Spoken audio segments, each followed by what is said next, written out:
Наш южный декабрь продолжает играть с погодой. То идет дождь, то светит яркое солнце, то морозит, то тепло, как весной. Иногда декабрь притворяется зимним месяцем и украшает деревья в легкие белые кружевные платья. Мир преображается, но ненадолго. Через время снова светит солнце, идет дождь и дуют ветра.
Двадцатые числа декабря. Температура прыгает от -10 до +7. Сегодня тепло, и я решаю выработать остатки глины. В планах сделать площадку под печкой и вокруг нее. Так будет в домике чище и уютней. Несмотря на плюсовую температуру, с глиной работать холодно, руки мерзнут. Поэтому я стараюсь завершить работу максимально быстро.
Пришло время уложить напольное покрытие в оставшиеся части домика.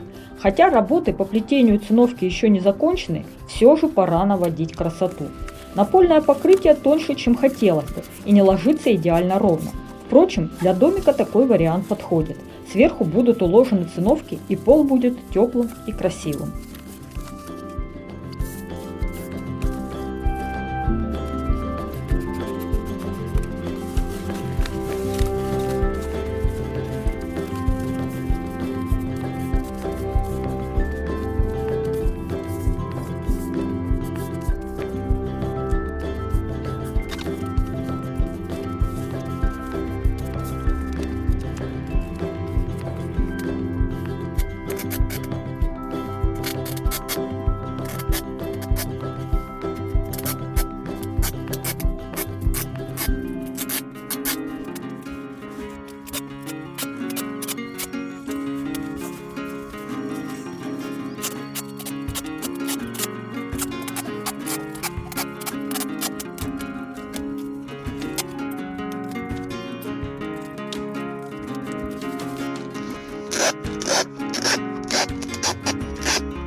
Итак, площадка под печкой сделана, пол постелен, и потому можно продолжить плести циновки и засоки. Все же эти циновки добавляют природной естественности домику и прячут под собой искусственный блеск теплоизоляционных материалов.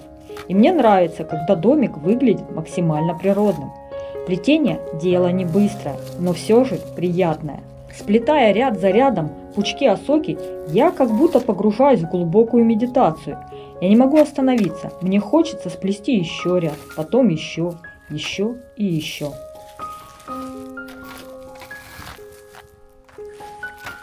Хорошо, когда работа нравится.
Все, кто внимательно смотрит мои фильмы, наверняка заметили мою новую складную ножовку Word Pro. Чего я только ею не пилила за последнее время.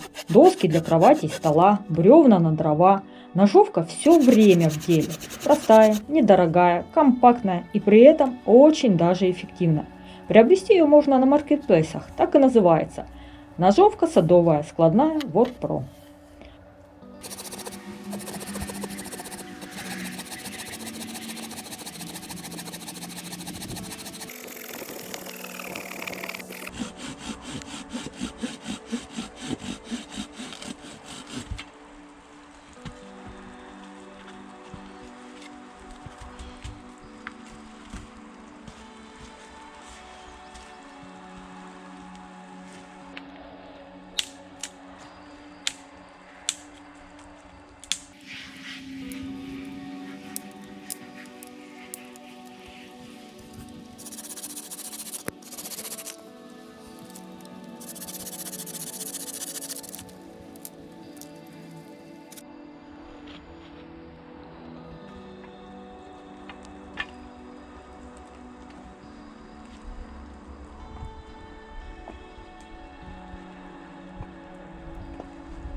Сегодня я не хочу готовить сложные блюда. Приготовлю шашлык из куриной грудки. Маринад, кефир, майонез и соевый соус.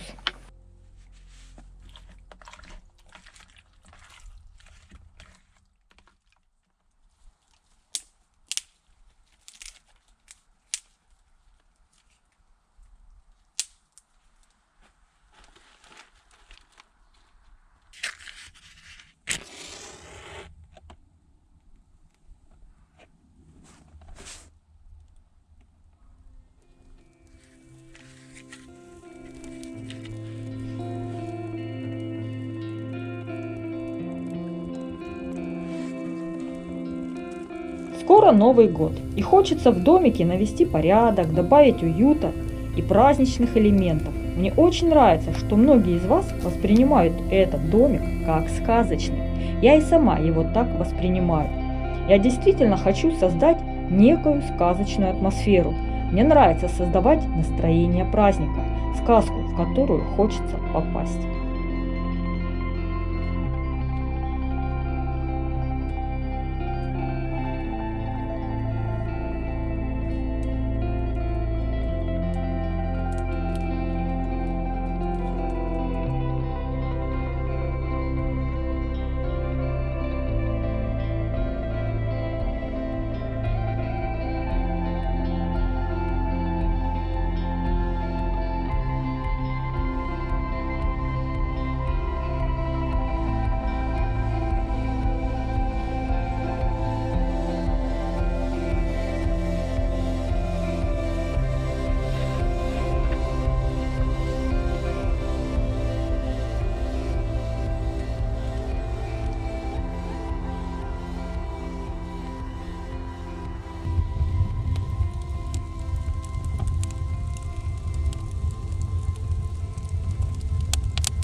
Я люблю купаться в холодное время года, давать телу бодрящие ощущения. И сегодня я решила облиться холодной водой из ручья.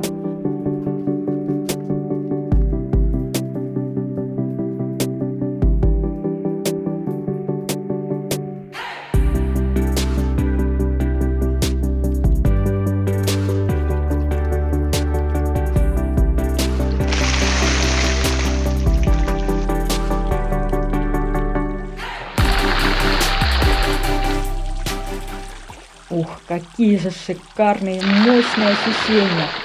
Бодрость иголками во всем теле.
Все, мясо готово, салат готов.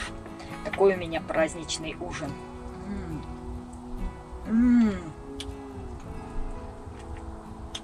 Как это вкусно! Просто нежнейшее мясо.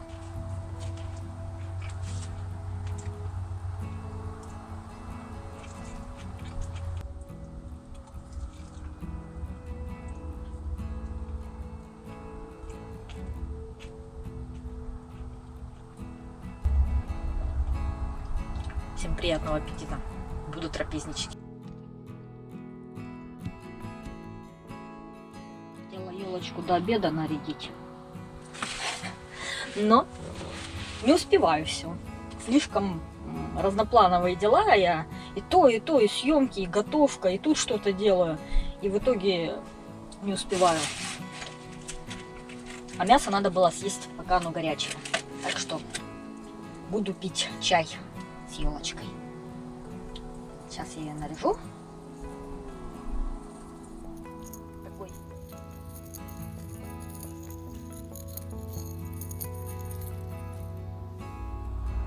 Друзья, в этом году я таки решила прям создать новогоднее настроение. Вот даже елочку принесла. Приобрела игрушки в кои-то веки. Признаться, я не наряжала елочку, наверное, с детства. Нет у нас такого обычая наряжать елочку. В детстве, да, было. А потом как-то перестали.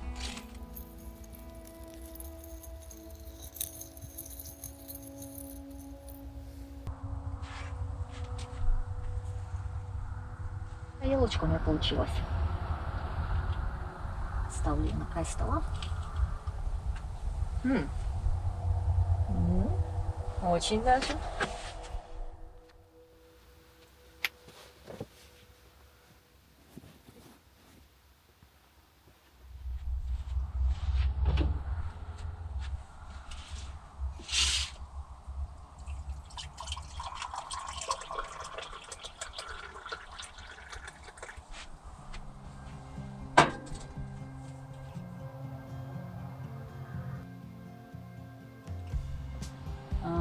Многие из вас знают, что я сейчас не ем сладости, ничего сладкого, с сахаром. Но сегодня день исключений.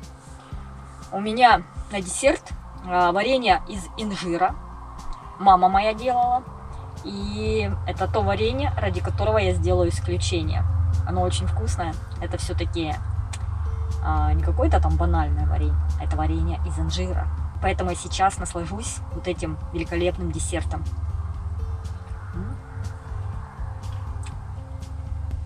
Это вкуснее каких-либо конфет.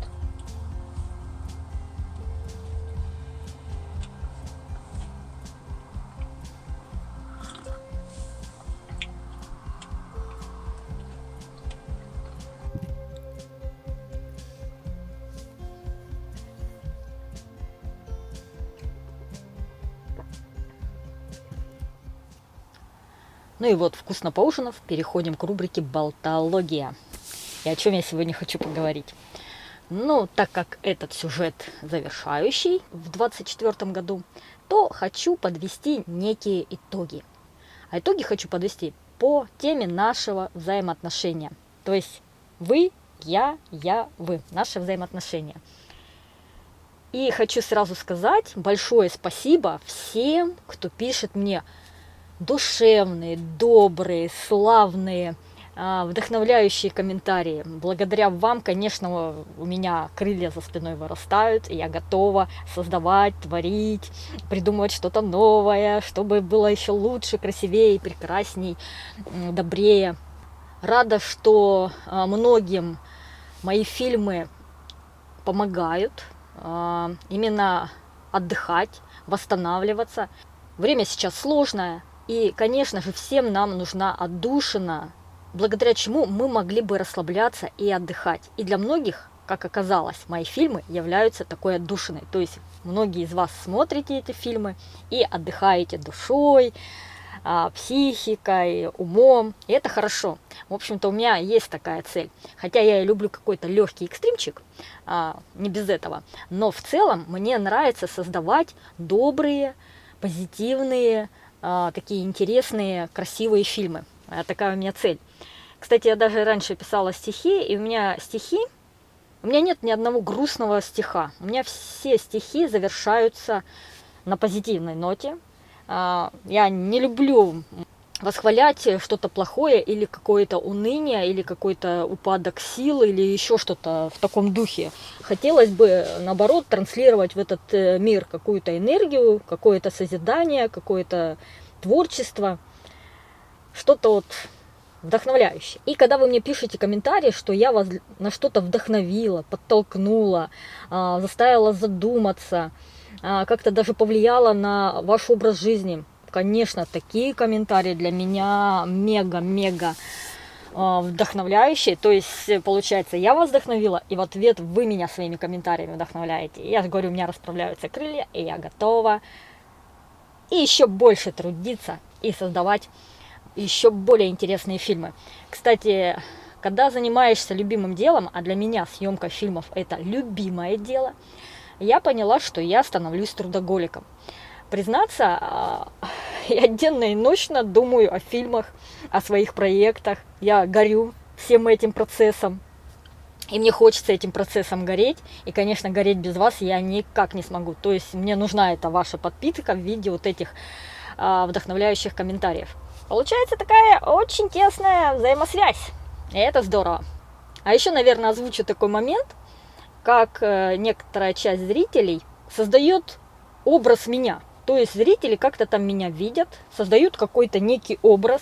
Зачастую этот образ не просто далек от меня настоящий, а просто космически далек. И сейчас я расскажу некоторые моменты, когда зрители озвучивают свои мысли. Конечно, исходя из своего какого-то опыта, из своих каких-то предпочтений в этой жизни.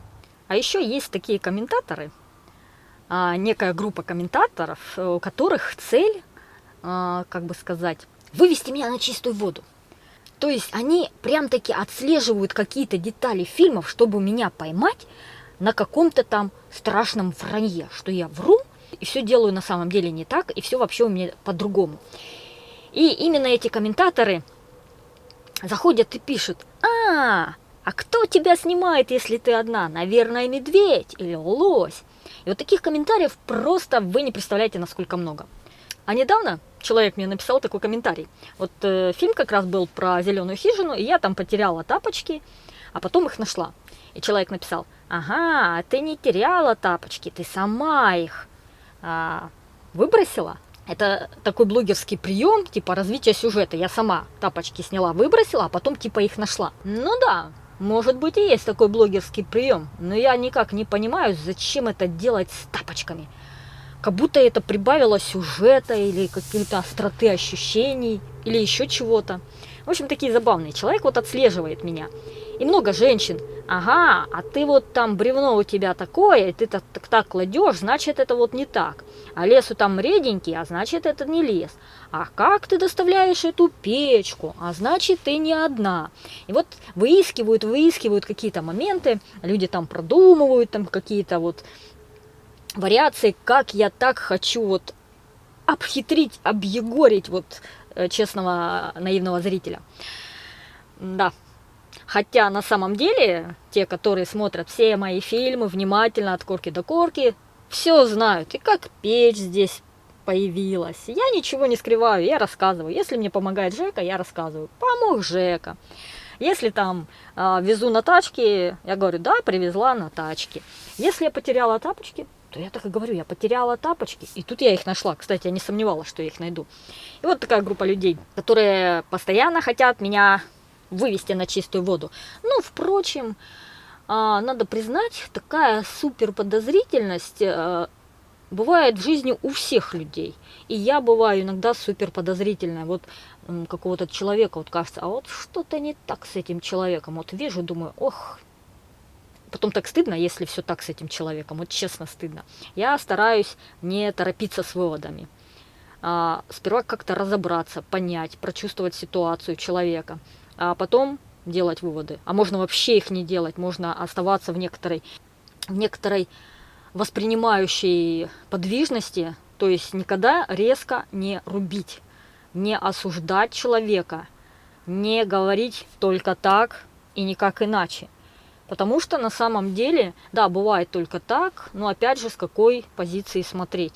Все очень непросто в этом мире. И просто когда человек категорично делает выводы, частенько он попадает на самом деле в просак. Ну, либо не попадает, а сам по себе человек упрямый и живет в упрямом таком мире, в котором он верит, что все так, как он представляет и думает. Хотя на самом деле мир, как правило, намного сложнее, чем мы представляем и думаем. Хотелось бы сохранять некоторое такое расширенное восприятие мира, людей, событий. И не утыкаться лбом, носом только в какую-то одну позицию. Ну, я пытаюсь, конечно, я не скажу, что у меня это идеально получается, но я пытаюсь именно так воспринимать этот мир. Потом меня забавляют вот эти комментарии, что я снимаю себя не сама, как вообще очень многим людям почему-то кажется, что снять себя со стороны самостоятельно это невозможно вообще никак. Вот. Люди не знают ни о штативах, хотя это можно было снимать и вообще в давние времена, там в 70-е, 80-е, также легко на старые фотоаппараты, также можно было себя снять со стороны. А сейчас так вообще это не проблема. И вот я сейчас говорю с камерой, которая стоит на штативе, она мне подмигивает огоньком своим красненьким, и таким образом я с вами общаюсь через эту камеру. Да, а когда снимаешь себя самостоятельно, это сложно. Особенно, если снимаешь какую-то готовку или какой-то сложный момент. У меня вечно что-то подгорает, там прилипает или еще что-то, именно из-за того, что не хватает меня в нескольких процессах. То есть я готовлю, и тут же я пытаюсь камеру не просто установить с одного ракурса, я еще пытаюсь и ракурсы менять. И пытаюсь еще параллельно какими-то делами заниматься. И частенько не успеваю и там, и там. То есть, когда ты и оператор, и действующее лицо, и режиссер, то есть в голове все время прокручиваются дальнейшие сцены съемки, и вот это все оно так накатывает, ну, иногда, конечно, не идеально получается, потому что это очень сложно так вот снимать. И вот у людей такие версии забавные иногда, что я не одна, что, конечно же, здесь либо один оператор, который потом греет мой бачок, либо группа операторов. Либо мой муж сидит где-то рядом в джипе и ждет, когда я закончу съемки, и мы потом поедем домой. Я тут, конечно же, не ночую. Вот. Потом вообще классно было, вот про эту избушку сказали, что она находится на даче на Рублевке, на участке на Рублевке. Вот так версия. А потом что еще? В общем, группа операторов на даче на Рублевке. Меня так умиляет, когда меня принимают за некую городскую богатую даму. Так забавно. Сразу так пальцы веером. Жаль, маникюра нет. Ну да ладно. И вот, да. Конечно, бывают комментарии, которые вызывают у меня печаль, или даже раздражение, или даже уныние. Ну, это, конечно, хейтеры пишут такие комментарии. Впрочем, я стараюсь близко к сердцу не принимать даже самые жесткие комментарии, самые там мерзкие комментарии. Причем мерзкие комментарии я не читаю на самом деле целиком. У меня сейчас быстрое чтение, я такие комментарии, там 3-4 слова выхватываю, понимаю, в каком направлении развивается комментарий, и удаляю его. Да, у меня такое правило, самое мерзкое, самое отвратительное я удаляю. Около отвратительное, то есть бывают такие, знаете, около отвратительные комментарии, те я, бывает, иногда оставляю. Ну, впрочем, если человек настойчивый, начинает прям таки задалбывать этими около отвратительными комментариями, то тоже мне приходится удалять и заодно банить человека. Вот такая бывает жесткая расправа у меня. Еще, знаете, хотела какой момент озвучить? На моем канале есть зрители, которые смотрят меня уже много-много лет, постоянно пишут мне комментарии. И что я хочу сказать, всех зрителей, которые постоянно мне пишут комментарии, я в конце концов запоминаю. И когда такой зритель, такой человек исчезает, то есть не пишет мне комментарии, там один выпуск, второй, третий, я начинаю думать об этом человеке, что с человеком. Может, что-то случилось, а может, я уже разонравилась. Может быть много ведь разных моментов, из-за чего человек прекращает смотреть видео. Конечно, не обязан никто смотреть мое видео пожизненно и каждый абсолютно выпуск. Хотя очень нравятся зрители, у меня появляются некоторые новые зрители, которые смотрят не один какой-то новый ролик, а буквально начинают смотреть все фильмы на моем канале, старые, древние, подряд, все. Спасибо вам, меня это так, знаете, как-то греет, что и старый мой контент работает, что я вас заинтересовала настолько, что вы готовы смотреть даже какие-то старые ролики, проникаться разными сюжетами, там и совместными походами, и строительством, и всем-всем-всем. Это так здорово, меня это так, конечно, вдохновляет. На данный момент, конечно, мой канал, он стал уже, наверное, окончательным заложником проектов по строительству. Особенно, конечно, работает вот эта избушка, вернее, даже не эта, а предыдущая. Именно на фильмах о предыдущей избушке больше всего людей подписалось на мой канал, больше всего просмотров и больше всего всяких оценок, комментариев, реакций. Вот, ну, надеюсь, этот проект будет не хуже. Но что там говорить, хотелось бы, чтобы он был лучше. Стараюсь. И, конечно, допустим, даже мои одиночные походы, я уже не говорю о совместных походах, весь такой контент не очень-то смотрится, не очень-то котируется.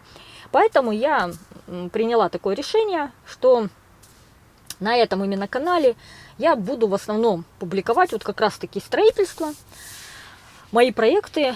Если пойдет зеленая хижина, может, создам еще какой-то проект, чтобы вам было интересно, чтобы было разнообразие и чтобы и мне самой было интересно. Как я уже говорила, что я становлюсь трудоголиком.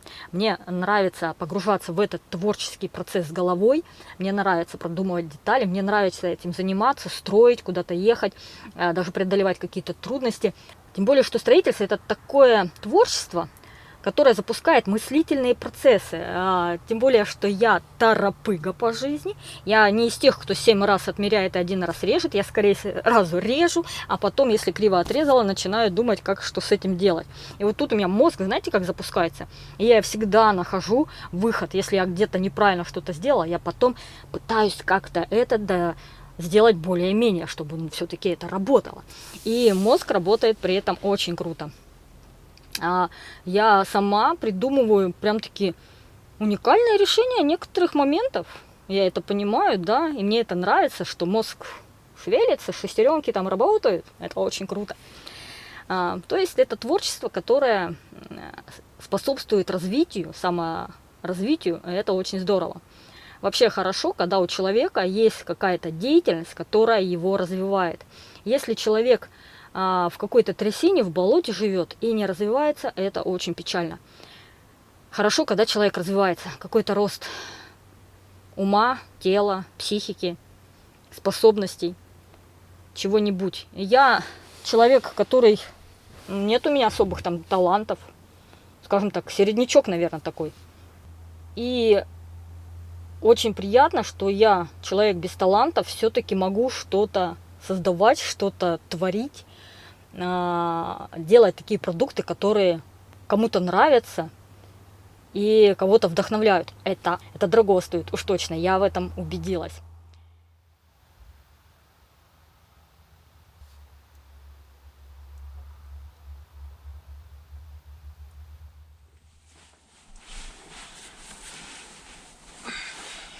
Такая забавная подушечка у меня мягенькая.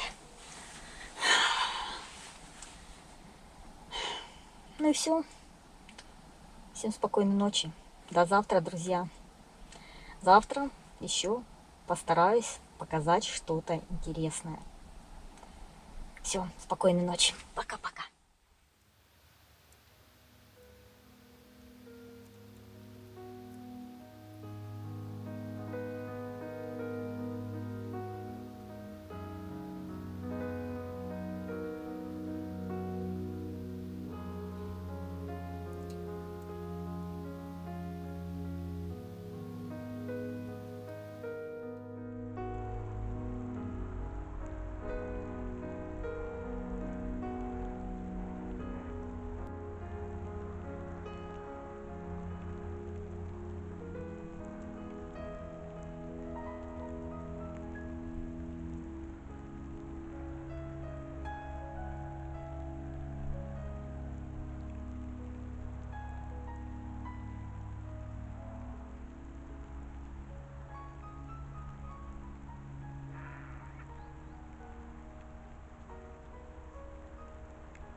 Доброе утро, друзья. Знаете, пожалуй, это была самая, так, опять что у меня там на голове, самая теплая ночь здесь за все время. Мне было реально жарко, я раскрывалась, я вообще не укрывалась там, что обычно я один спальник, второй, в этот раз я в одном спальнике, я без штанов, так сказать. Мне было жарко. А на всю ночь хватило 3 полена, больших, толстых, вот. Я все равно ночью просыпаюсь и 2 раза ночью подкладывала по большому полену. Все. И утром потом еще встала, еще подложила полено, уже 8 утра. Так что печка продолжает гореть, она не переставала гореть. И это здорово. Прям супер. Так тепло, уютно. Ну, в общем-то, ощущение как дома. Действительно, вот это строение, это вот зеленая хижина в горах, она вот действительно брутальная бушкрафт постройка, суровая, там условия суровые. А вот домик из камыша, это уже вариант почти как дома. Здесь действительно тепло, уютно, чисто, пахнет хорошо. Здесь я готовлю достаточно сложные блюда. Ну да, уровень комфорта очень-очень-очень такой, как дома.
Вчерашний ужин превратится в сегодняшний завтрак.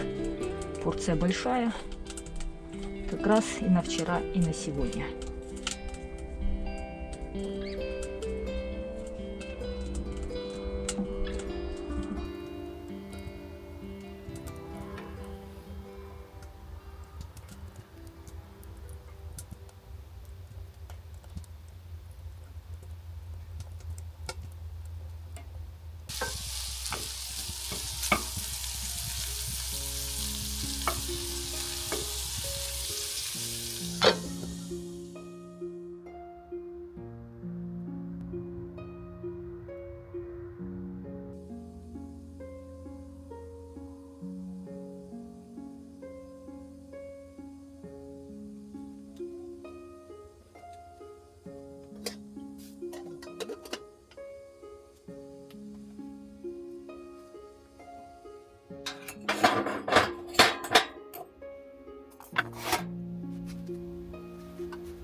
Что, очень вкусный завтрак. Всем приятного аппетита.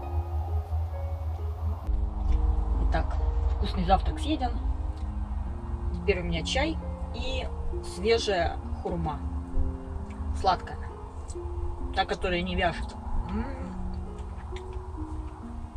Лучше всяких конфет.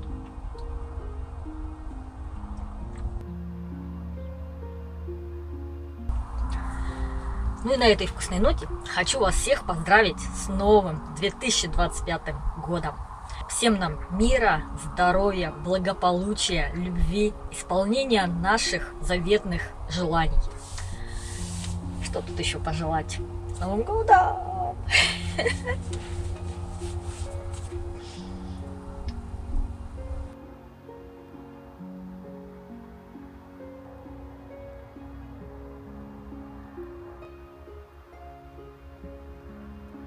Так, хочу подвести промежуточные итоги по этому домику из камыша.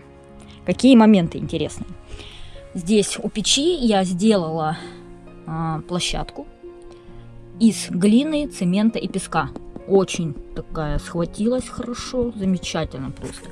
И здесь теперь можно будет проще убираться. А когда была земля, тут постоянно скапливалась пыль, и очень было трудно убираться. Теперь, конечно, стало более эстетично. Конечно, тут сыпется какая-то зола, какой-то мусор, но все это можно будет проще убирать. Здесь у меня зона для сушки дров, именно для растопки мелкие. Ну, можно добавлять и крупные, чтобы тут тоже грелись, лежали.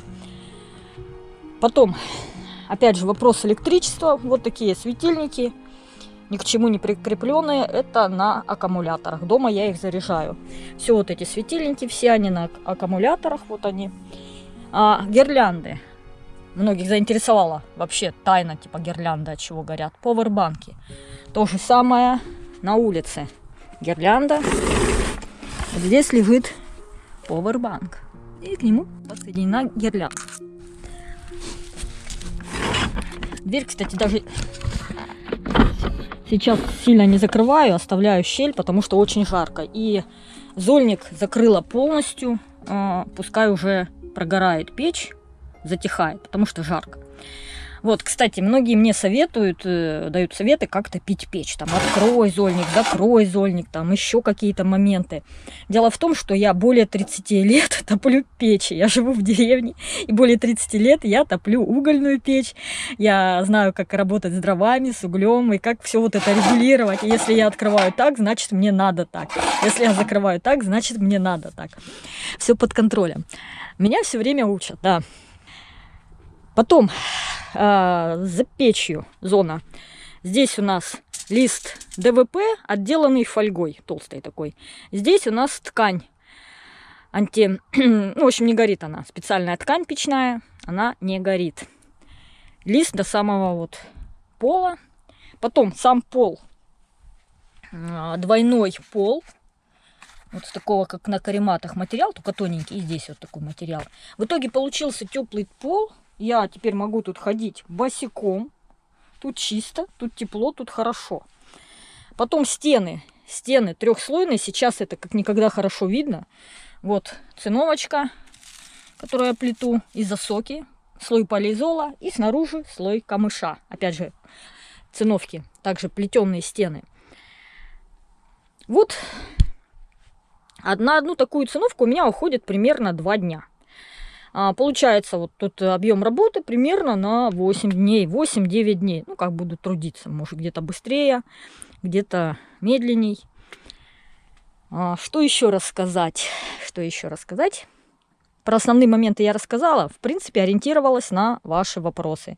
Меня люди спрашивают, откуда у тебя электричество, там, не умеешь топить печь, стены холодные, продуваются и тогда... еще момент. Окна — это гибкое стекло, и тут двойное. Через промежуток, 2 сантиметра, наверное, двойное. То же самое дверь. Здесь двойное гибкое стекло с промежутком воздушным. То есть, действительно, тут очень-очень теплая на самом деле дверь. И щелей нет. Очень классно все сделала в этот раз. Щелей нет. Действительно, все закрыто хорошо. И здесь вообще просто вот... бомбически все сделано. Вот такие моменты. Опять же, кто меня снимает? Вот такой инструмент. Штатив называется. На него я креплю камеры. 1, 2, 3. На данный момент у меня для съемки используются 3 камеры. Я их чередую в зависимости от сцен.